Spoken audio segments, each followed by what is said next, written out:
Bragança, bom dia. Bom dia. Neste mandato renovou e fez uma forte aposta em áreas estruturais daquilo que tem sido o seu mandato. Estamos no Teatro Jordão. Eu diria que é a obra mais emblemática do último mandato. Hoje, esta obra corresponde àquilo que tinha sonhado na dimensão e na função? Sim, o Teatro Jordão e Garagem Avenida ficou muito bem. E se tinha sonhado ser uma obra emblemática para a dimensão cultural e da educação, foi bem conseguido. Aliás, está o Prémio Nacional de Reabilitação Urbana. E ao nível da função, houve um pequenino sobressalto, houve uma pequenina crítica, estão resolvidos pelo menos essas questões? Sim, estão resolvidas.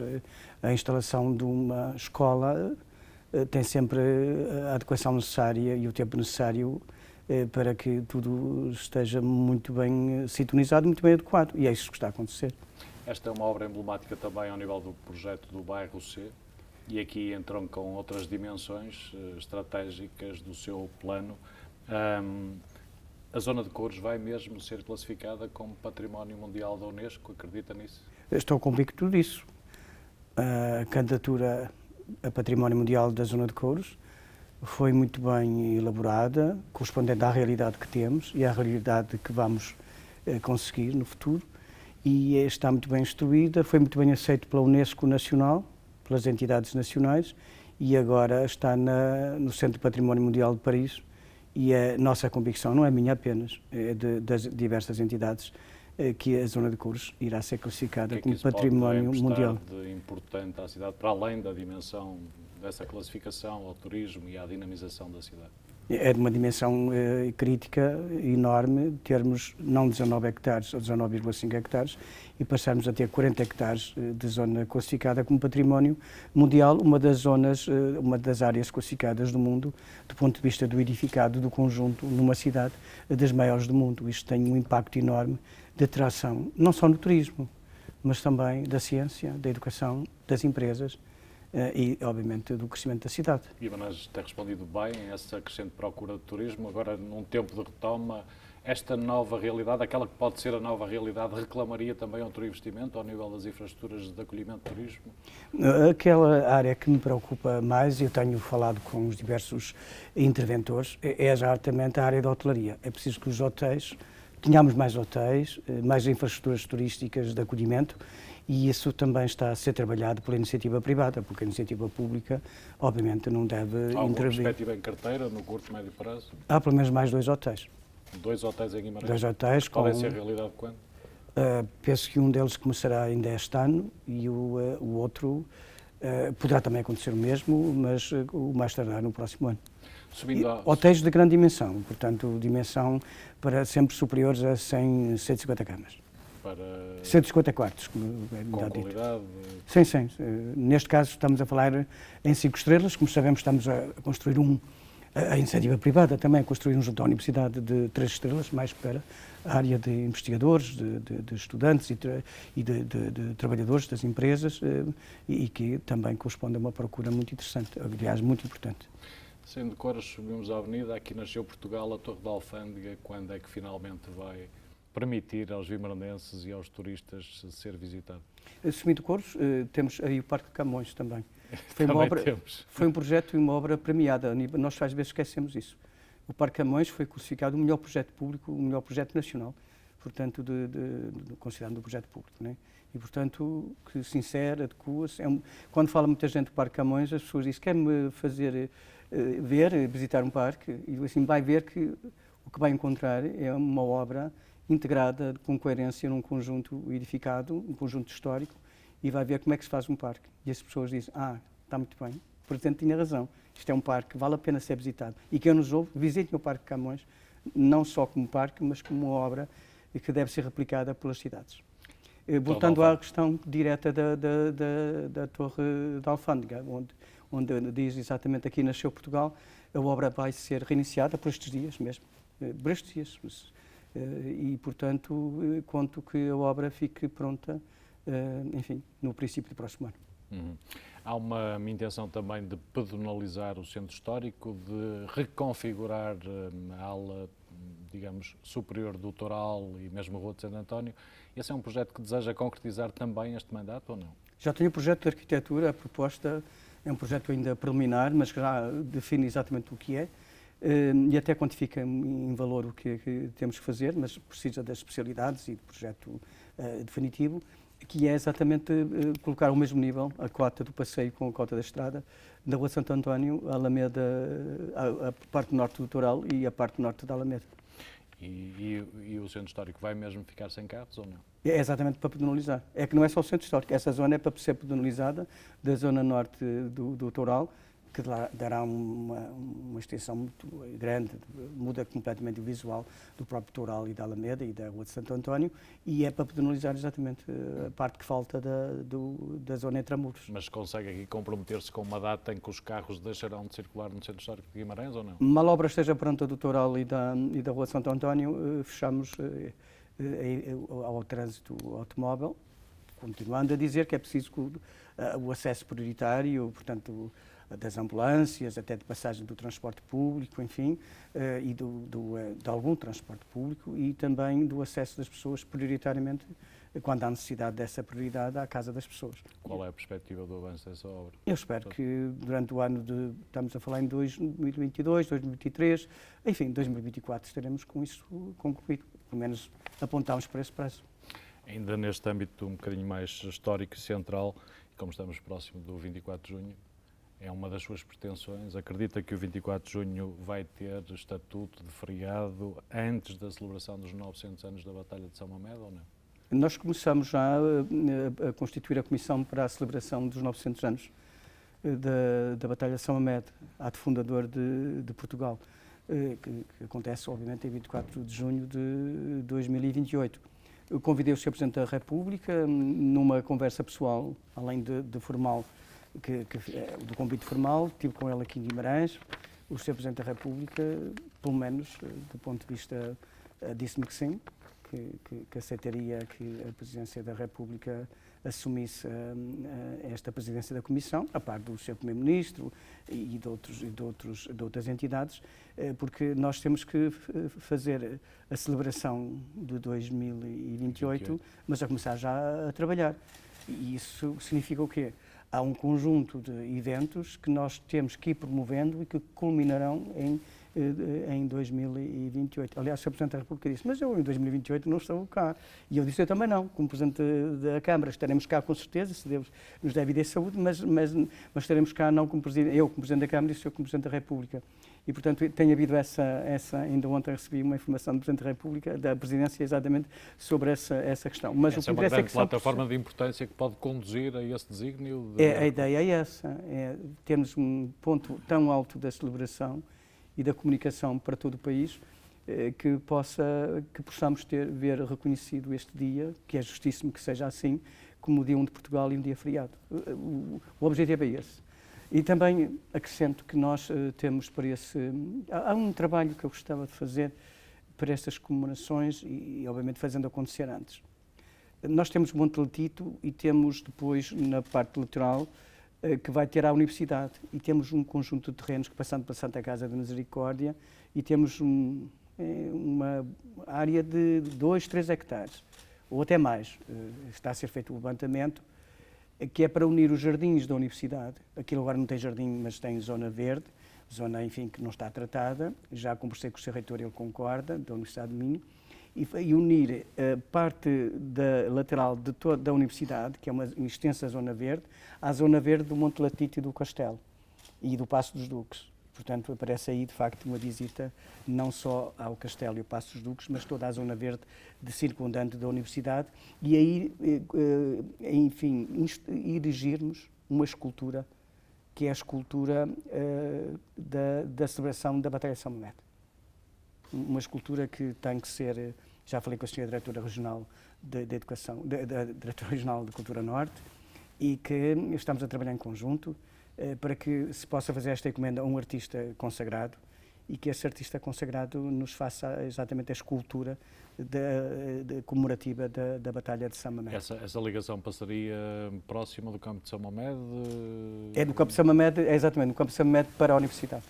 E, portanto, há ali um canal que eu pretendo ver alargado, muito bem cuidado e bem tratado, que nos dá exatamente essa ligação à universidade por a Campo São Mamede.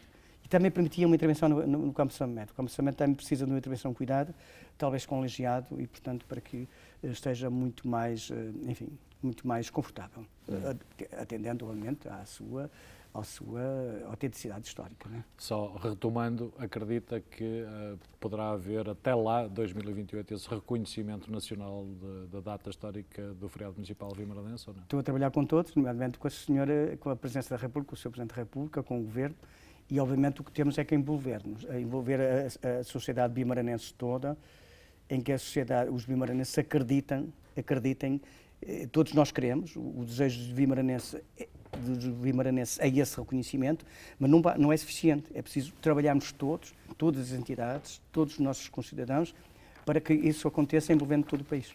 Doutor Bragança, é ambiciosa a sua pretensão ao nível da educação, anunciou e comprometeu-se no último programa eleitoral com um vasto conjunto de obras no Parque Escolar do Concelho, sobretudo ao nível da conclusão, até final de mandato, presumo, da requalificação da EB23 de Santo Trocado, também de Pevidém, não esquecendo a João de Meira com um novo ginásio desportivo e biblioteca, a requalificação da Escola da Cruz de Argola, ainda a construção do Centro Escolar de Azurém, para já não falar no investimento em recreios escolares e melhoria no tipo de recintos.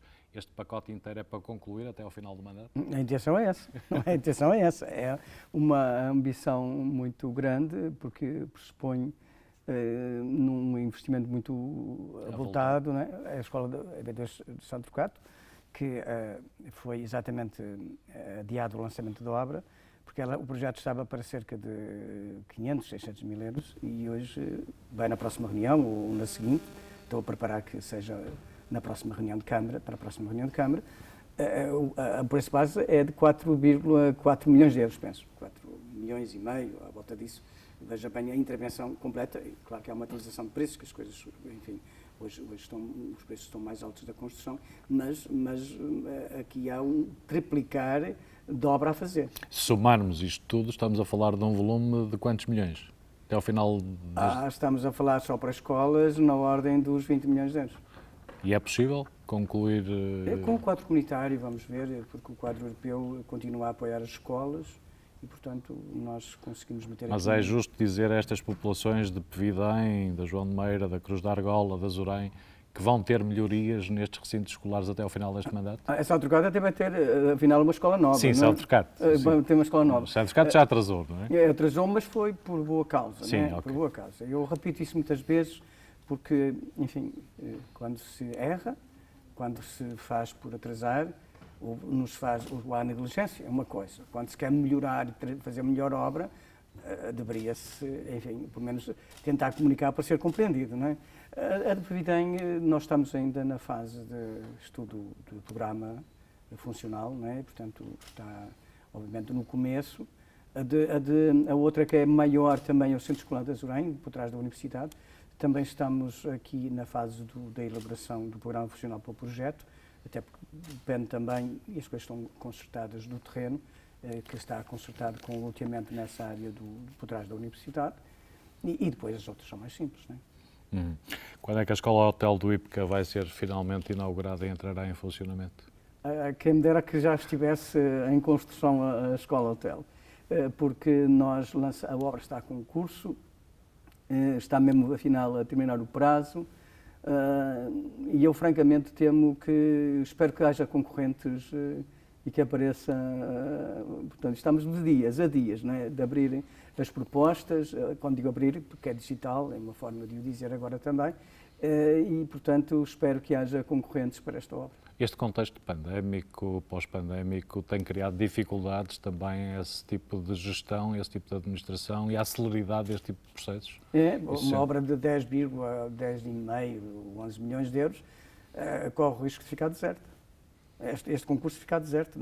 Deserto significa não aparecer nenhum concorrente. E voltamos a ter que reiniciar todo o processo desde o início. Vamos ver, estamos por dias para saber, eu também não sei, o resultado, se há, porque a abertura é feita digitalmente e na altura que, nesse dia que se é aberto as propostas. Presumo que esta seja uma das suas bandeiras de mandato, gostaria de ver concretizado pelo menos... Tem que conseguirem, o que faltava não conseguir, não é? Portanto, nós estamos com o projeto pronto, portanto, obviamente se não for ficar deserto, espero que não, mas se ficar, novamente, enfim, aparecer, redefinir preço base, redefinir o projeto para melhorar, se for possível, na área da sustentabilidade, gastamos aí mais 1 ou 2 ou 3 meses, mas voltamos logo ao concurso, ainda este ano abre-se logo, daqui a 2 ou 3 meses abre-se concurso de novo, se isso acontecer, e portanto eu espero que continue a ter como objetivo este ano começar a obra. A Escola de Engenharia Aeroespacial da Universidade do Minho entronca, digamos, dentro deste conceito alargado, a instalar na fábrica do Arquinho, vai ser também realidade no próximo ano? É interessante, eu vivo com muito entusiasmo estas obras, porque são realizações na área da educação e da ciência. E esta do Arquinho, que o programa está feito, o projeto está, enfim, está numa fase de concurso para o projeto, né? E espero que durante este ano, lá para outubro, tenhamos o projeto concluído e lançar a obra a concurso, né? E este projeto da fábrica do Arquinho, assim também como outra de Pevidém, da fábrica do Alto. Sim, era a próxima questão. Mas é uma novidade também a acrescentar. E então a fábrica do Arquinho, que se insere exatamente nesta zona do património mundial e, portanto, nesta nova, que é, enfim, a passagem da zona histórica para a zona de crescimento da cidade de Cais de Pedra, poderá ser, e quero que sejam, além da função excepcional que é a engenharia aeroespacial, será também um edifício icónico da cidade. Esta zona marca uma nova área de crescimento da cidade, mas de uma forma completamente inovadora e, portanto, pode-lhe dar também uma frente nova de afirmação, é esse o seu desejo? E que faz ali, é a porta de entrada dessa nova zona da cidade para a zona classificada, a área de Couros, é exatamente feita através da Escola de Engenharia Aeroespacial, nesta fábrica, ex-fábrica do Arquinho, não é? E depois segue, enfim, para a frente do Vila Flor e do Teatro Jordão. Vamos abrir os jardins do Vila Flor. Vamos fazer uma obra que os jardins do Vila Flor, que estão ali morados, haja ali uma entrada franqueada, livre, para que possam também as pessoas no dia-a-dia circularem pelos jardins de Vila Flor, que fica entre o Teatro Jordão e portanto, o Vila Flor. E também, ao que sei, há um projeto para reabilitação privada, na iniciativa privada, ainda bem, porque a Câmara não pode estar em tudo, e a iniciativa privada, para mim, é o que corresponde e que poderá fazer a diferença enorme em toda a cidade, e, portanto, há aqui uma iniciativa privada para reabilitar aquela fábrica de frigoríficos que está, enfim, mesmo junto ao Teatro Jordão, e que possa ter obras que sei também que é para corresponder a uma área muito forte da área do alojamento e da habitação. Anunciou, ou queria anunciar, uma novidade para a Academia de Transformação Digital, a instalar na fábrica do Alto em Pevidém. A novidade é essa, que nós compramos 5.000 metros de área, mas existe lá mais cerca de 10.000 metros, e são estes 10.000 metros quadrados que a Câmara está a adquirir também. Portanto, o conjunto de toda aquela unidade. Nós precisamos, porque a transformação digital, portanto, esta área, a fábrica do Alto, é essencialmente para os laboratórios colaborativos digitais e também para a Academia de Transformação Digital. E esta é uma área. A transformação digital ainda está a começar. A ideia que nós temos é que está já em pleno, enfim, mas não está. A sociedade do futuro vai ser essencialmente com as ferramentas digitais. E hoje, cada vez mais, há necessidade de formação, de fazer com que os trabalhadores venham reter formação em novas competências, atualização de competências, e nós precisamos desse espaço todo.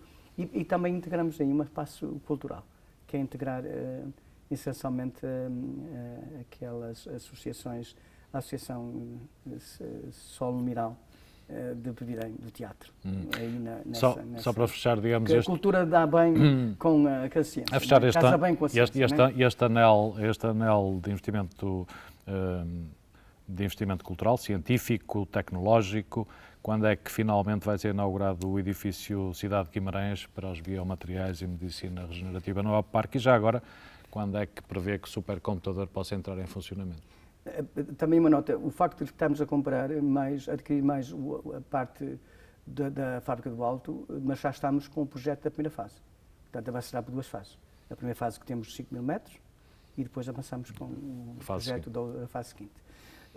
O Instituto de Sá de Guimarães está concluído o edifício, os equipamentos estão lá e estou a trabalhar com o professor Rui Reis, o presidente exatamente desta escola, que é transformada numa escola na área da investigação da Universidade de Minho, e com o Sr. Reitor, mas aqui neste caso com o diretor da escola, o Sr. Professor Rui Reis, e está tudo pronto. Nós até estamos a apontar para 24 de junho, a inauguração deste espaço, do novo Instituto de Sá de Guimarães para os Biomateriais. Nós consideramos muito importante, porque há outra área, que é chamo-lhe o hub, quer dizer, uma área em que se concentra muito saber e muita investigação e muitas iniciativas, quer privadas, quer públicas, e que pode criar um cluster, um conjunto de empresas muito importantes para a região e para o país, na área da biomedicina. E nós temos condições excepcionais para isso. O APARC, essencialmente, é um cluster para a área dos biomateriais, para a biomedicina, para os produtos de saúde, tudo isto de farmácia. Nós temos ali tanto conhecimento, como dizia o professor Rui Reis, que é o instituto com maior densidade em saber e equipamentos para a área da medicina regenerativa da Europa. Ele é que diz isso e eu, obviamente, conheço, e ele conhece esta realidade. E nós já começam a aparecer empresas de investigadores a transformar o saber deles em empresas no Parque de Ciência e Tecnologia. Portanto, esta área poderá ser uma área fortíssima de especialização para Guimarães empresarial. E o supercomputador? E o supercomputador também, porque a área digital não vive sem supercomputador. O supercomputador está entregue à Fundação de Ciência e Tecnologia, está a trabalhar para o projeto da obra de reabilitação de um edifício que tem cerca de 2.000 ou 2.500 metros quadrados, que foi até comprado pela Câmara e cedido para a Fundação de Ciência e Tecnologia, que pressupõe um investimento de depois de 30 milhões de euros, e eu espero que no próximo ano esteja tudo em funcionamento. Portanto, foi a pergunta que me fez, foi do supercomputador, foi do Instituto de Sá de Guimarães, portanto, e também quero a afirmação do IPCA, né?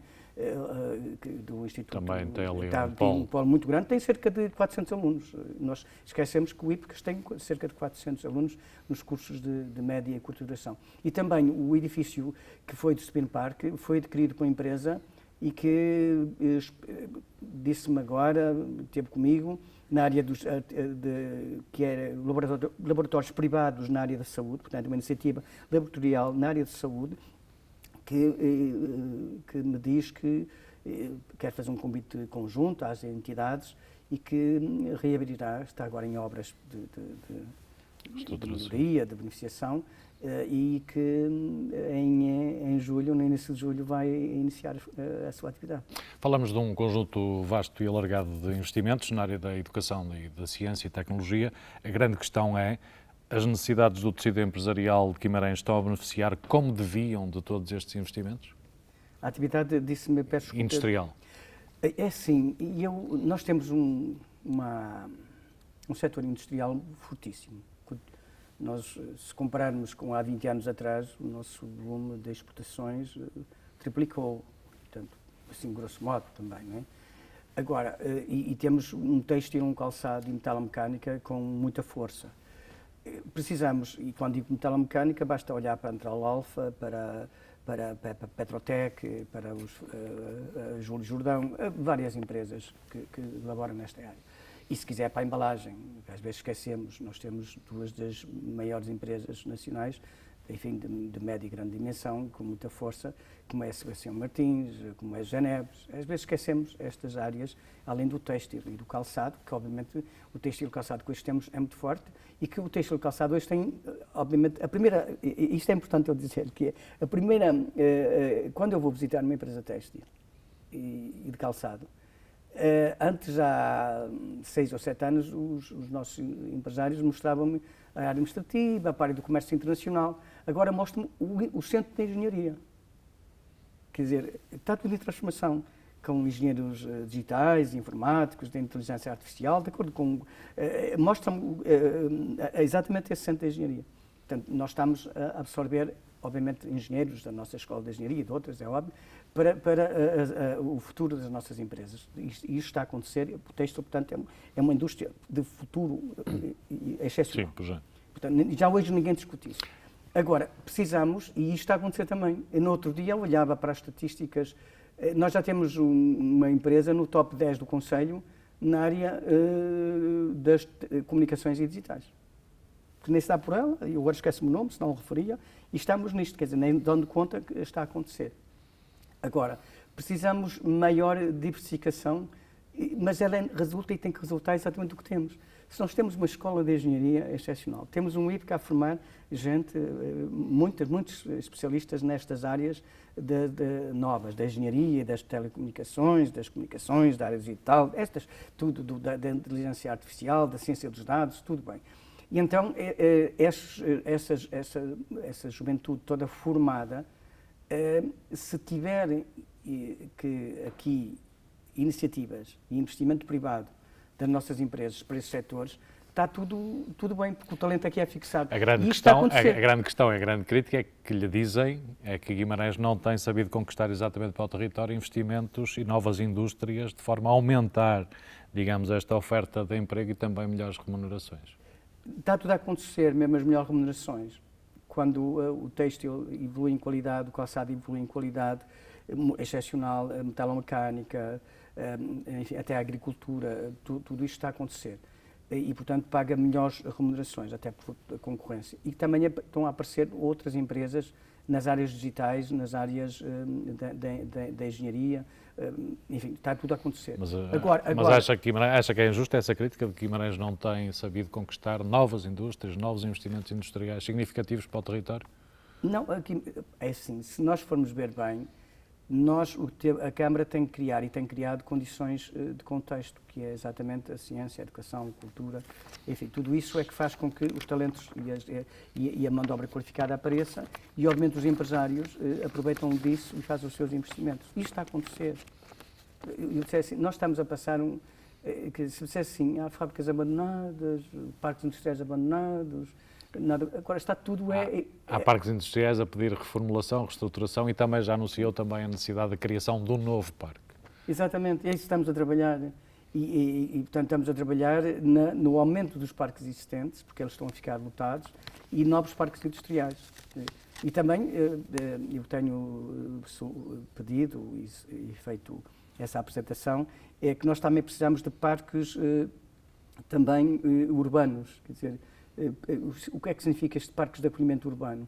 É exatamente as novas profissionais digitais trabalham daqui para todo o mundo. O digital, a localização é pouco importante. E, portanto, para os nossos engenheiros, para as nossas pessoas formadas ou técnicos especializados e outros trabalhadores que trabalham muito na área digital, precisam ter condições para trabalhar profissionalmente cá. E profissionalmente cá, sendo as empresas de qualquer parte do mundo. E o que acontece é que precisamos de edifícios que possam acolher esses profissionais. Por isso o teletrabalho em casa com a família não funciona, porque isso é o mais rápido, mas é para estarem a conflituar exatamente a vida familiar com a vida profissional. E, portanto, precisam de espaços de trabalho, os chamados de co-trabalho, enfim, de que os edifícios têm, além da habitação, do alojamento, tem também depois espaços enormes, 200, 400, 1000, 2000 metros quadrados de trabalho de áreas profissionais, em que depois tem todos os serviços comuns e depois tem o bar, o restaurante, até o ginásio, a piscina, nos próprios edifícios. Isso é muito atrativo para reter o talento nesta área das profissões digitais e nós precisamos desse investimento. E, portanto, eu tenho feito, agora, quanto à resposta direta, eu tenho trabalhado muito ultimamente com o ICEP, com a Agência de Investimento e Comércio Externo, com o IAPMEI, com as estruturas, muitos empresários, diversas multinacionais, para lhes dar a conhecer o território de excelência que é Guimarães e que a possibilidade de mão de obra qualificada que tem. Guimarães tem muita mão de obra qualificada nestas novas áreas profissionais e as outras, e é a área geográfica interessante do ponto de vista da fixação de empresas e novas empresas nestas áreas. E espaços disponíveis tem? E espaços disponíveis também temos. Nós às vezes paramos, é preciso trabalhá-los também, não é? E, portanto, mesmo na cidade, se reparar bem, Eu cito-lhe 3 empresas, 2 espaços que estão a ser trabalhados ou podem ser trabalhados, que me lembram sim, mas há muitos mais. Se nós olharmos mesmo para o espaço urbano, nós vemos que, seguindo o António Costa Guimarães, e que já está trabalhado, temos a antiga fábrica do Castanheiro. Vamos em baixo, mais junto ao mercado, temos aquela fábrica antiga que a Câmara até está a trabalhar essa possibilidade também. Esquece-me agora o nome. Do Cortumes. Se quiser, por trás de São Gualter, temos a antiga têxtil de Vila Pouca. Portanto, temos é que olhar. É claro que isto não é fácil, não é acessível, porque as propriedades, o terreno e os edifícios em Guimarães não são propriamente. Já lá vamos. Exato, já lá são vamos. caros, mas isso acontece no Porto, em Lisboa, e noutros sítios. E, portanto, quando nós queremos, e isso é que eu estou a fazer, essa oferta e essa disponibilidade no sentido de diligenciar aos nossos empresários ligados a multinacionais. Eu tenho reunido com várias multinacionais no sentido de quererem, e é claro que não é querer dar, porque nós, Câmara, não tem que dar, tem que disponibilizar e diligenciar. O Ecoparque é para avançar rapidamente? O Ecoparque estamos a trabalhar na zona sul do Concelho. Como sabe, depende do trabalho que nós estamos a fazer no âmbito da revisão do PDM, que abrange na área de Moreira. É bom que isso, ainda ontem na reunião dizia isto, é bom que todos saibam o que nós estamos a fazer.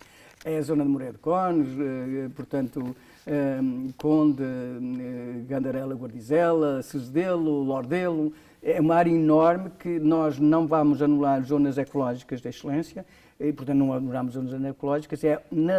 Neste espaço enorme de 250 hectares, nós fixamos a indústria num parque que se pretende sustentável ambientalmente e ecológico. E quer ver isso concluído até a final Estamos a trabalhar e quero que isso aconteça já, não é amanhã, não é? Que aconteça. Um dos fatores determinantes para a fixação das pessoas e das empresas é a rede viária do Concelho. No seu entender, atualmente serve bem ou mal os interesses de pessoas e empresas? Mas antes ainda da questão da economia, vou à mobilidade e às empresas, é assim. O Guimarães, o território de Guimarães, integrado no quadrilátero, não é? Mas Guimarães em si constitui um território com excepcionais oportunidades, porque tem mão de obra qualificada, tem saber, do ponto de vista do empreendedorismo e da indústria, portanto, tem pessoas predispostas geracionalmente para o trabalho de fábrica e, obviamente, nas novas áreas de fábrica digital.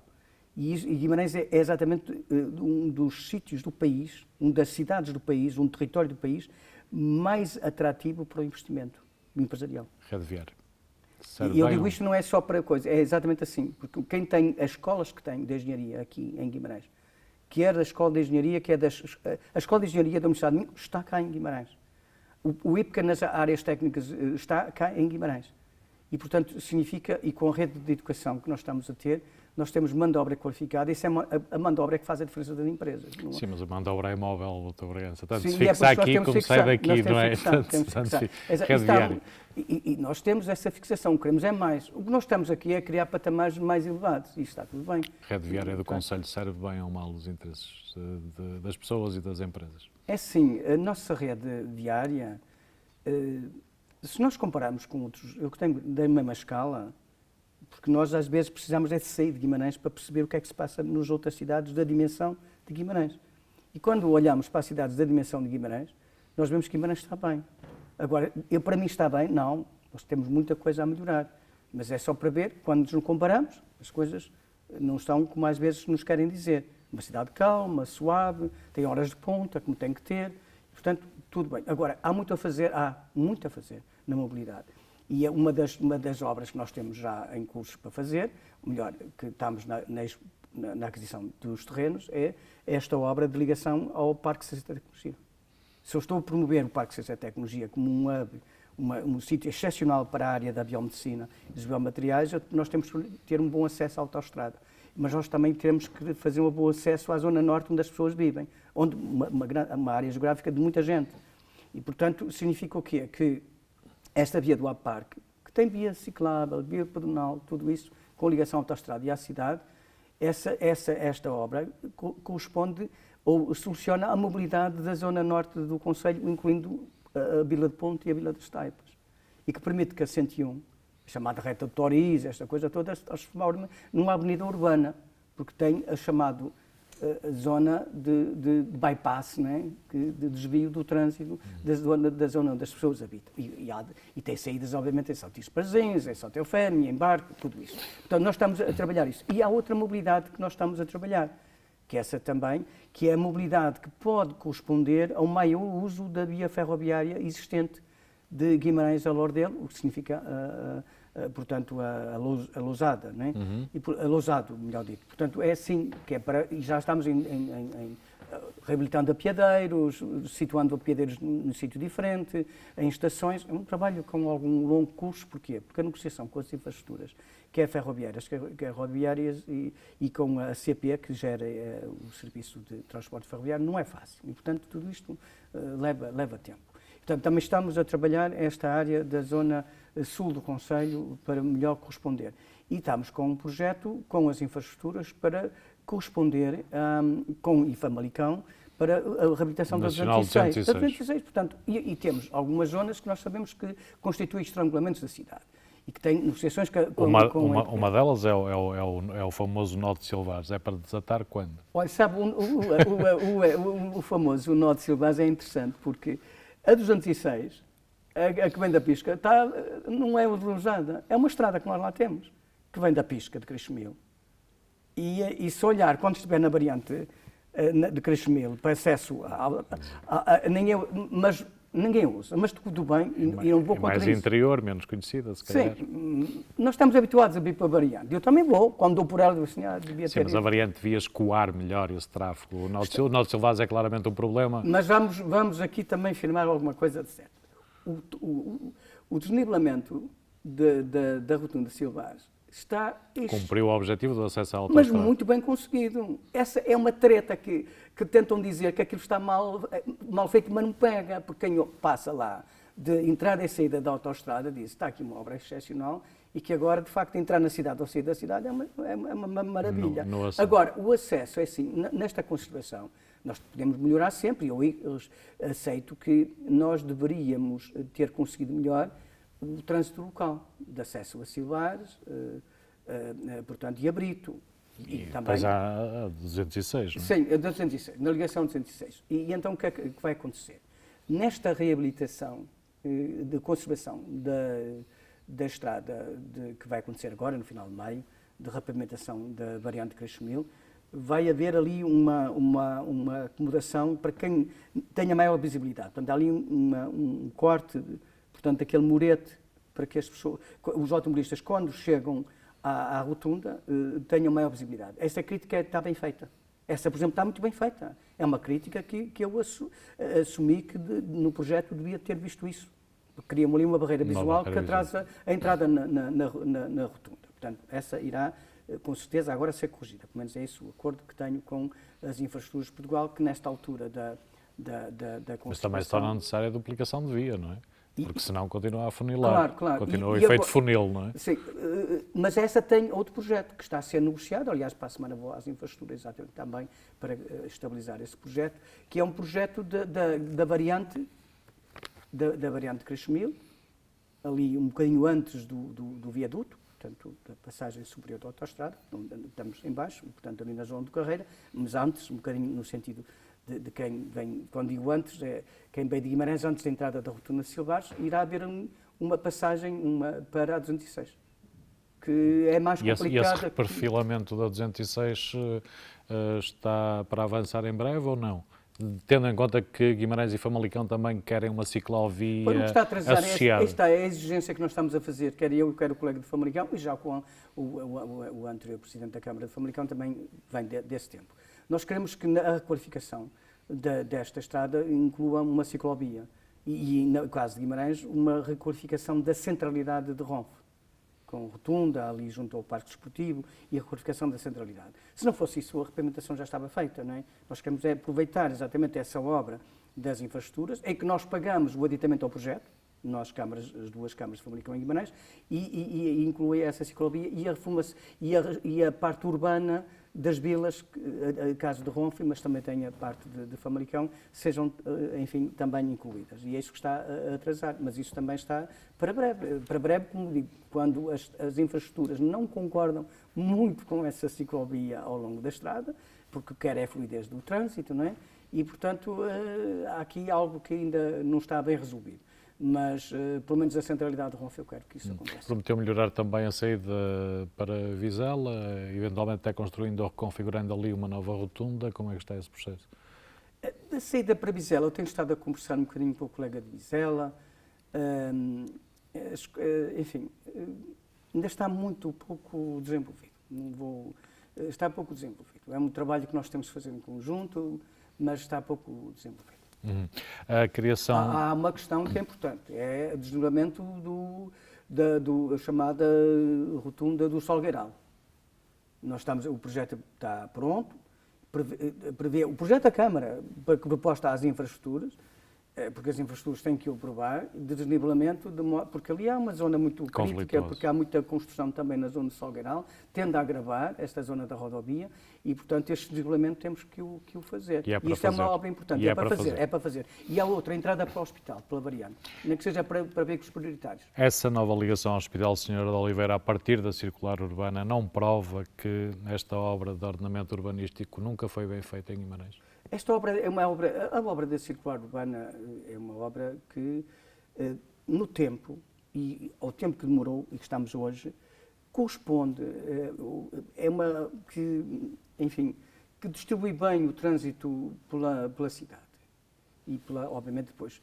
É claro que, com muitos empenhos, não é? Claro, está bem, mas aquilo também não é propriamente para andar a 120 ou a 140 a hora, não é? É para distribuir. Nós preferíamos que tivesse outra faixa de cada lado de estrada, não é? Isso, se hoje fosse projetada, não era assim com esta largura, era, enfim, se calhar duplicada, admito isso. Agora, também não vamos dizer que há 20 ou 30 anos, quando esta circular foi feita, que não foi bem projetada. Enfim, foi projetada, queríamos mais e agora percebemos que ao aumento excepcional de veículos automóveis, as coisas não foram. Hoje não seria assim, teria o dobro da largura, teria se calhar mais duas faixas, pelo menos uma faixa de cada lado de rodagem, mais duas faixas e, portanto, uma diferente distribuição. Mas está assim. Agora, o acesso ao hospital, com certeza, as infraestruturas não querem que o acesso ao hospital seja para todos os veículos e eu tendo a concordar. O acesso pela variante pela circular. Deverá ser feita só para veículos prioritários, portanto para as ambulâncias e portanto para as emergências, que é para também depois não estar ali a criar atrofiamentos ali naquela zona. Eu tendo a concordar, mas a obra é que preciso fazer, vamos fazer. Continuando na mobilidade, Ecovias, Ave, Cidade, Celho, para concluir, para reforçar até ao final do mandato? Sim, olha, a Ecovia do Celho é para nós fazermos ainda este ano, porque a obra está entregue, há ali um problema de uns terrenos só que falta adquirir, chegar a acordo, não há assim grandes problemas, quer portanto, desta ligação da cidade esportiva a Previdência e a São Cristóvão de Celho. Porque em São Cristóvão de Celho também inclui aquele arruamento que vai ter à escola, portanto, inclui também essa intervenção, que é bem precisa em São Cristóvão de Celho. E, portanto, isso está o concurso feito, nos encontramos, já sabemos quem vai fazer a obra e, portanto, isso é para acontecer. E depois a ligação ao AVE. Nós temos 2 milhões, cerca de 1 milhão e 600, 1 milhão e 700 para cuidar das margens, dos rios, enfim. O projeto está a ser desenvolvido em conjunto com a Câmara e com o Laboratório da Paisagem. E essa ideia da ligação, que é uma ligação biocultural, a bem dizer, que é de estarmos em Ardão. Portanto, temos que chegar lá. A ligação da cidade esportiva por percurso ciclável a Ardão, Silvares, não é fácil. Nós temos andado aqui com alguma dificuldade, porque é uma zona de muito de trânsito e, portanto, atravessamento de rotundas em ciclovia é complicado. Nós estamos à procura de percursos que possam resolver isso e não está a ser fácil. Mas o objetivo é ligar a cidade esportiva, que é, no fundo, a Ecovia da cidade, à Ecovia do Ave, à Ardão. E estamos a trabalhar nisso. Isso é um projeto muito interessante, porque eu pressuponho, aí estou eu numa posição idílica, nós pretendemos, além das margens e da margem e do percurso pedonal e ciclável ao longo de todo o Rio Ave, e também estamos a trabalhar para o Celho e para a Vizela, mas estamos aqui assim a focar-nos neste, nós queremos recuperar todos os moinhos, dando a cada moinho uma função interpretativa, da natureza, cultural, seja o que for, de tradições do artesanato, tradições dos bordados, tradição de cada freguesia, para que seja exatamente um percurso chamado percurso biocultural, que fará um bocadinho, será um bocado dito, pela nova candidatura à Capital Verde Europeia. Já lá vamos. Antes disso, queria fechar aqui a mobilidade. A ferrovia é importante, sobretudo a ligação à alta velocidade. Está assegurada, está garantida, método de superfície fechado dentro do quadrilátero. Como é que está este processo? Há aqui 2 projetos muito importantes. Estamos a trabalhar no quadrilátero e isso é muito interessante, porque o que o quadrilátero está a colocar e que nós, no quadrilátero, é a ligação dos 4 cidades por metro de superfície. E isso é uma pretensão justíssima e que só vai promover o desenvolvimento do país, não é só da região. Portanto, esta ideia das áreas metropolitanas de Lisboa crescer indefinidamente, sempre a crescer, a área metropolitana do Porto só vai dar uma qualidade de vida a este crescimento urbano. É preciso criar outras áreas que sejam complementares, ou seja, constituam outras áreas metropolitanas, para que a qualidade de vida das áreas metropolitanas não diminua. Não vamos cometer os erros das grandes metrópoles do mundo, não é? Não tem interesse, é preciso que haja, de facto, para ver qualidade de vida, é preciso ver alguma dispersão, alguma desconcentração, e isso, a área metropolitana do Minho, constituída por quadrilátero, pode e deve, já está constituída por natureza, é preciso dar-lhe mobilidade. E a mobilidade é fundamental, e o metro de superfície é fundamental. E Guimarães quer que, para o metro de superfície, e essencialmente para a futura estação de alta velocidade, que agora se fala muito que será mesmo na cidade de Braga, portanto, que este eixo ferroviário se construa. A Guimarães é justíssimo. Guimarães é uma área industrial fortíssima, num forte crescimento, pese dizendo que é monoespecializado, okay, mas não é nada, não é especializado nem nada, mas não vamos a essa parte agora. E, portanto, e que é um portal de entrada do interior aqui em Guimarães. Isto são objetivos muito difíceis, mas tem que ser trabalhados, tem que ser posto na agenda política, e o quadrilátero pôs essencialmente o metro de superfície a unir as 4 cidades, e obviamente que essas 4 cidades são unidas por metro de superfície à futura estação de alta velocidade, porque isto tem tudo de ter coerência. E, portanto, se é um desejo, é uma reivindicação legítima. É uma reivindicação legítima, não é só desejo, é uma reivindicação legítima nossa. E há segurança que o Governo venha a aprovar, a apoiar essa pretensão? O Governo não fará nada se nós não mostrarmos os nossos fundamentos.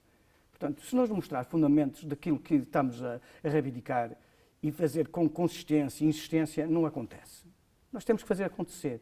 Portanto, eu aceito que na área metropolitana de Lisboa aconteça sem reivindicação, que acontece que o Governo está lá focado, que na área metropolitana do Porto também, em parte, também aconteça. Para nós temos que o fazer com insistência, porque senão nada acontece. O que acontece aqui nesta região é exatamente nós queremos e apresentarmos com fundamentos ao Governo e à União Europeia, porque isto é o que desenvolve a região e desenvolverá o país. A garantia é que o quadrilátero não desistirá dessa pretensão? Da minha parte, nunca desistirá. Com a nova concessão dos transportes públicos de Guimarães, hoje é possível afirmar que os transportes chegam melhor e mais longe no concelho ou ainda não? Ainda bem que perguntei isso. Sabe porquê? Porque quando nós estávamos para a concessão, enfim, que isto nunca mais ia entrar, que isso não ia acontecer, e depois quando entrou a concessão com os transportes elétricos, porque é esse o caminho da descarbonização, e que neste momento temos 26 ou 27 autocarros elétricos, com os mini, que eu acho muito interessante os mini autocarros aqui na cidade, aliás, deviam ter mais, não é? Se a concessionária puder ter mais, acho que é por aí que deve caminhar no sentido dos mini autocarros. E, portanto, neste momento o caminho é para ter mais autocarros elétricos, mais descarbonização por todo o país, e, portanto, mas neste momento somos a cidade que até temos mais autocarros elétricos a circular no nosso transporte coletivo de passageiros. E então, na altura, dizia que isto, afinal, não estava nada bem, que isto não ia acontecer e que, portanto, isto piorou. Não é nada disso. Nota-se hoje que tudo está a correr bem. Há este desajustamento ainda, porque acima do AVE não atrasou-se na parte da nova concessão, e, portanto, mas está-se a trabalhar e sincronizado, e hoje nós vemos que o transporte público de passageiros sempre poder melhorar. Eu sempre digo, nós nunca estamos satisfeitos, nós estamos sempre a querer mais, mas também temos que ter, comparando-nos, temos que ver o que é que temos, não é? E este transporte coletivo de passageiros está a correr bem. O transporte público hoje dá mais garantias de qualidade aos cidadãos. É uma evidência. É o seu entendimento. É uma evidência. Nem um entendimento, é uma evidência, não é? O professor Álvaro Costa diz que ainda não são suficientemente atrativos as ofertas de transporte público em Guimarães. Isso, é um caminho para seguir esse... Esse é o problema do transporte público em todo o país. Sim, e aqui, quando há a densidade conta muito. Em Lisboa e no Porto, obviamente, os metros, o transporte público, a dificuldade de transitar, o automobilista, quando pega no chave do carro, diz: eu vou entrar ali numa situação de congestionamento, é melhor ir, mas é no metro, ou ir no comboio, ou ir no autocarro. Portanto, nas cidades com leveza ainda relativa de mobilidade, a pessoa diz: pego no meu carro, tenho a chave no bolso e vou. Portanto, nós temos aqui temos que fazer a inversão, nós temos que disponibilizar transporte público e fazer com que as pessoas vejam a evidência de utilizar o transporte público como o transporte que lhe mais comodidade e mais economicamente mais favorável. E depois, na consciência ecológica, aquilo que também contribui para o clima e para o ambiente. E é isso que estamos a fazer. Mas está no caminho certo. Por falar em consciência ecológica, Guimarães vai mesmo avançar com uma nova candidatura à Capital Verde Europeia? Nós vamos ter a reunião descentralizada, não sei se é a próxima reunião, se é a seguinte, depende também muito da minha agenda, exatamente na primeira reunião descentralizada temática no Laboratório da Paisagem. E é exatamente para apresentar o programa, o planeamento da nova candidatura à Capital Verde Europeia. Vai avançar este ano? Eu espero que sim. Avançar a candidatura, prepará-la para o próximo ano, porque este ano já foi o tempo até. O calendário mais breve seria prepararmos a candidatura para a próxima abertura, que será em março ou abril do próximo ano. E acredita que esta é claramente mais forte que a anterior? Tem que ser, não é? Se nós estamos a prepará-la e fizemos caminho, é para ser mais forte. Portanto, seria uma frustração se não fosse, mas já sabe que na vida é assim. A pior frustração na vida é não tentar, é não fazer, só por medo de eventualmente não conseguir. Não, nós temos que trabalhar, fazer tudo, ir a jogo e depois, de uma forma pragmática, realista, tentar fazer com que as coisas sejam melhores. É claro que isto não é estático, porque as outras cidades também evoluíram e, portanto, aquilo que foi há 3 ou 4 anos pode não ter a mesma realidade de hoje. Portanto, isto muda, não é dinâmico só para Guimarães, é dinâmico para todas as outras cidades. E, portanto, mas o não querer, o não insistir, o não ir a jogo, o não estar sempre disponível para fazer mais e melhor, isso, para quem não está nesta disposição, mais vale não estar na vida pública e política, não é? Mas Guimarães conseguiu reforçar aqueles pontos mais críticos que foram apontados no último relatório de avaliação ao longo destes últimos anos? É isso que nós estamos a fazer. A mobilidade é um caso, que não estamos bem e que estamos a melhorar, quer nas infraestruturas, quer, obviamente, no serviço de transporte público. E também na água, nos solos, tudo isso nós estamos a fazer, esse caminho. O novo Plano de Desenvolvimento Social e Crescimento Inclusivo do Concelho prevê investimentos relevantes ainda até ao final deste mandato? Temos muitas propostas. O grande problema é que nós não temos recursos para tudo, não é? A área social para nós é uma área muito prioritária, não é? As IPSS estão todas a trabalhar na rede social, na creche, que faz muita falta, obviamente nos lares e nos centros de dia. Agora também aparece os centros de noite, que é uma coisa curiosa, que em Souto e Gondomar, em Souto de São Salvador, apresentou uma realidade. Como é que isto altera? Normalmente temos centros de dia, os lares. E os lares é para quando as pessoas não podem estar nas suas casas. Obviamente, em último recurso. Temos que pensar sempre assim, o principal pilar das pessoas é a família. Enquanto elas puderem estar nas casas onde sempre viveram, é lá que nós devemos ter as pessoas. E, portanto, o apoio domiciliário é sempre aquele último que nós temos que fazer. Enquanto a pessoa puder estar na sua casinha, onde tem toda a sua privacidade e intimidade, é lá que nós devemos prestar o apoio. E então apareceu uma proposta muito interessante que eu fiquei a pensar nela, porque não estava nos conceitos do apoio social, que é o centro de noite. Nós falamos de centro de dia, as pessoas estão em sua casa, vai lá uma carrinha buscar a pessoa para passar o dia em convívio, e está bem. E depois à noite vai para a sua casa. Aqui é o contrário. A pessoa está no dia a tratar da sua hortinha, das suas coisas que gosta de fazer, os seus bordados, na sua casa, na sua sala. Mas como à noite está só, então para não ter isolamento durante a noite, vem para o centro de noite. Por noite, passa a noite no centro de noite e de manhã volta para a sua ocupação em sua casa. E eu acho que, eu dizia ao presidente de Souto, dizia-lhe, presidente, não inovei nada, é a realidade aqui. As pessoas vivem sós, gostam de tratar da sua horta, mas dizem-me que a noite é muito longa porque estão sós. Então precisam de um espaço para poder ter o seu quartinho para vir e ser acompanhados pelas pessoas e estarem muito mais sossegadas. E, portanto, eu dou-lhe esta nota porque, de facto, introduziu um novo conceito e é muito interessante, correspondendo à realidade. É por isso que as realidades e as respostas sociais devem ser adequadas às situações da nossa população. Umas freguesias têm uma necessidade, a cidade tem outra, é diferente. E, portanto, as respostas sociais, as IPSS estão a trabalhar muito nisso, nas creches. E o Plano Municipal de Saúde vai ser assumido, não? Vai avançar? Uma nova frente, digamos, de descentralização também? A descentralização, nesta área, um pouco adianta, não é? Porque o que interessava aqui era saber se a Câmara tem intervenção nas políticas públicas de saúde do seu território. Eu digo, o hospital, o Presidente da Câmara está representado no hospital, na direção? Não.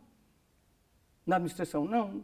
Então, a reforma da saúde, dando poder à Câmara para poder responder, não é por ser o Presidente da Administração, pode na mesma ser, o que é um dos elementos na administração, tinha que ser indicado pelo Presidente da Câmara para representar o Conselho, para levar ao Conselho de Administração, não quer dizer que não levem diretamente, mas é diferente, as políticas de saúde hospitalares. Portanto, o Centro de Saúde é a mesma coisa. O Presidente da Câmara tem alguém que indicou para estar direto, não é? Porque depois diz, mas o Presidente da Câmara está, pode não estar. Portanto, depende do Conselho de Administração, não é? Se o Conselho de Administração disser, mas o Conselho de Administração só responde para o Ministério da Saúde, não é para o Presidente da Câmara. O Presidente da Câmara pode depois, publicamente, do ponto de vista político, dizer que não concorda, que está mal, mas é isso só. Agora, o atual Conselho de Administração, os Conselhos de Administração no geral, respeitam e querem sempre trocar informação, enfim, com o Presidente da Câmara. E o Centro de Saúde também. Mas esta forma da saúde é para as obritas, umas coisitas, umas janelas, umas lâmpadas. Não é, isso não é nada. Isso não é nada. Okay? Portanto, tem pouco interesse. Tem pouco interesse. Neste enquadramento. Claramente. Isto é, se a política de saúde cruzada com a política de saúde nacional, isto não se põe em causa, tenha uma representação direta dos representantes legítimos de Guimarães, mas não tem. Guimarães é tido como um bom concelho para viver na ótica daquilo que permanentemente diz. A grande questão é a oferta de habitação escassa, preços proibitivos, sobretudo para a classe média. Este é um problema dramático. Como é que se vai resolver? Está a resolver-se. Portanto, isto também é um lado, de certa maneira, tem dois lados. Nunca há lado negativo, também há lado positivo. A atratividade do concelho da cidade é muito grande. E depois também há outra parte, que é a cidade é património mundial e, portanto, também aumenta a exigência e a partilhada com... Nós não decidimos só.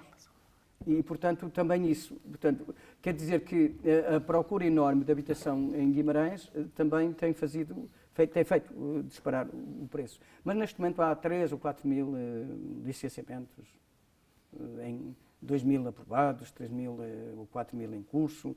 Portanto, há uma enorme procura ou melhor, o investimento, a iniciativa privada, além da iniciativa pública, está atento ao que se passa em Guimarães, porque a habitação está a vender-se em planta e, portanto, significa que há uma grande interesse no investimento no território de Guimarães e na cidade de Guimarães, mas em todo o território, dos investidores privados em habitação em Guimarães.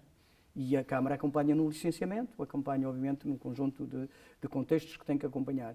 A parte da habitação indigna, lançamos agora um concurso para 172 casas, também fazendo a nossa parte, 172 casas.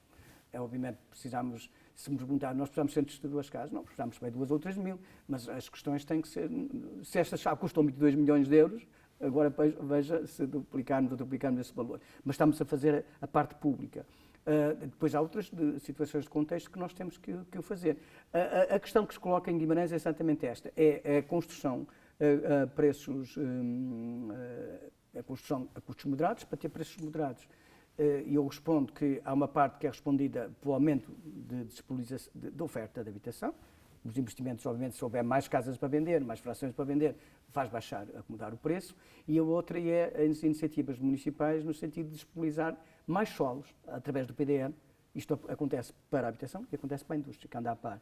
E, portanto, o PDM tem que ser muito mais aberto à construção, portanto, à disponibilidade de solos que passem de rurais para urbanos, portanto, passem de reserva para zonas de possibilidade de construção. E esse trabalho, na revisão do PDM agora, está a ser muito trabalhado, porque há terreno, há detratores desta minha ideia. Dizem-me, não falta terrenos para construção. Pois é, mas quem tem a propriedade desses terrenos não está a disponibilizar para a construção. E, portanto, nós temos que reverter isso. E, eventualmente, até aqueles que não estejam a disponibilizar para a construção, nós perguntar porque é que não estão a ser disponibilizados para a construção. Eu dou-lhe um exemplo. Frente à universidade, na zona norte, aqui, há ali uma frente grande de terreno disponível para construção. Não está a acontecer porquê? Ele está para a construção. Está entesourado. O proprietário tem todo o interesse nisso. Tem todo o direito de não construir. Agora, nós temos é que disponibilizar outros sítios que possam construir e, se calhar, aquele ficar para a reserva verde da cidade. Portanto, há estas situações melindrosas, eu compreendo que é melindroso, porque há um respeito meu da propriedade privada. Eu sou muito respeitador da propriedade privada, desde que não se sobreponha ao interesse público e comum. A situação do bairro da Emboladora incomoda ou não? Incomoda, mas até que enfim que vamos ter uma solução já construtiva. Já estão a fazer reuniões, concordam com o projeto para lançar a obra a concurso. Incomoda muito. O bairro da Emboladora é o mau exemplo que temos de público. Como sabe, não é diretamente pela Câmara, mas o IRU e este Ministério da Secretaria de Estado de Habitação, essa senhora Secretária de Estado de Habitação é excelente. Próxima, trabalhadora, como é que veio reunir com os próprios moradores aqui localmente. Isto é assim que se deve ser um governante. E, portanto, a solução está encontrada com todo o apoio da Câmara, a mediação, não só mediação, os inquéritos, vamos fazê-lo e também vamos fazer nos bairros os edifícios sociais da cidade, que há ali 2 ainda da Feijoeira que não estão resolvidos e nós também vamos continuar a querer que isso se resolva. Portanto, essa parte está no bom caminho. Como sabe, o problema era a propriedade partilhada. Havia em prédios, houve venda pelo tempo de frações a privados, que depois, enfim, resulta não no acompanhamento. O acompanhamento deles tem que ser de acordo com o investimento das frações públicas. Não havia acordo, não havia possibilidades económicas, estas coisas todas difíceis, não é? Já vai longa a conversa. Só 2 questões para fechar. Campos da Justiça ainda continua a ser um sonho, um desejo? Não? Um sonho? Não é sonho nenhum. O projeto está a fazer-se. Agora, também, eu tenho uma reunião com o Sr. Ministro da Justiça, a nova Ministra da Justiça, daqui a uma semana ou 15 dias. O projeto está a fazer-se e é para se fazer o edifício. Nós cedemos o terreno, foi acomodado o projeto de arquitetura, portanto, enfim, com a volumetria, com o Ministério da Justiça aqui. O Ministério da Justiça é que tem que saber e é ele que vai pagar, o Ministério da Justiça, não é a Câmara, não é? E nós cedemos o terreno numa zona nobríssima, eu disse nobríssimo no sentido do lugar excepcional que é ali mesmo frente à Academia de Ginástica e, obviamente, que é uma zona excepcional para viver e de serviços. A cidade não é só autoral. Vamos esquecer isso. A cidade de Guimarães mudou. Guimarães vai ter um campo de justiça, essa é a garantia. Vai. É um novo edifício de justiça, né, que vai deixar crescimento, passa para lá. E a loja do cidadão vai finalmente avançar também? Rapidamente? A Câmara quer na Rua de Santo António. E é bom que refiro aqui. A Câmara dirá sempre o que quer. A Câmara avalia e é o valor que paga. Ponto. Não tem mais nada. E gostará que seja no Santo António. Se não for, nós temos muita necessidade de recuperar aquele edifício entre a biblioteca, a própria biblioteca precisa de intervenção, o edifício entre a biblioteca e onde hoje já nem funciona a parte financeira porque precisa de obras, portanto, e com o edifício da GNR nós podemos fazer ali uma intervenção muito boa e portanto, em última, temos funções para tudo. Os serviços são cada vez maiores, porque a própria transferência de competências leva a isso, não é? Mas se não conseguirmos, e ao que parece que não vamos conseguir, se não vamos conseguir, passamos para outra opção, não vale a pena, e a opção passa a ser junto à Câmara. Domingos Bragança, para fechar, qual é o maior legado que gostaria de deixar a Guimarães em 2025, no final do seu ciclo de governação? O meu maior legado é deixar uma cidade e um concelho, de facto, com melhor para se viver, de modo simples, quer dizer, que as pessoas tenham um nível de educação, todas, de educação, de cultura, também uma literacia científica muito maior, com o objetivo sempre presente, uma forte consciência ecológica, da defesa do ambiente, da defesa com uma vida em harmonia com a natureza. Isso não é exatamente assim. e que, obviamente, as principais restrições de mobilidade sejam resolvidas e que seja um território cada vez mais forte do ponto de vista industrial.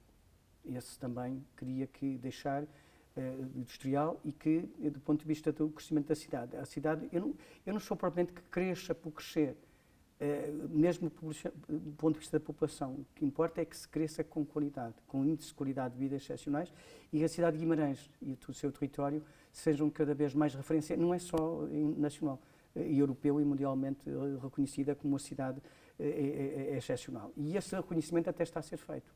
Este facto que nós às vezes passamos à frente por mais ou menos como nada significante, o facto de sermos escolhidas, de ser escolhida como cidade piloto para a transição climática, isso orgulha-nos muito e, portanto, eu também farei parte desse orgulho bimaranense de que o trabalho está a ser bem feito. A única é com humildade que quero dizer isto. Com os governos locais têm que ser governos de proximidade, com as pessoas, com toda a clareza do que estamos a fazer, e é um trabalho de envolvência dos cidadãos. A cidade pertence a todos, o território pertence a todos, são todos nós, bimaranenses.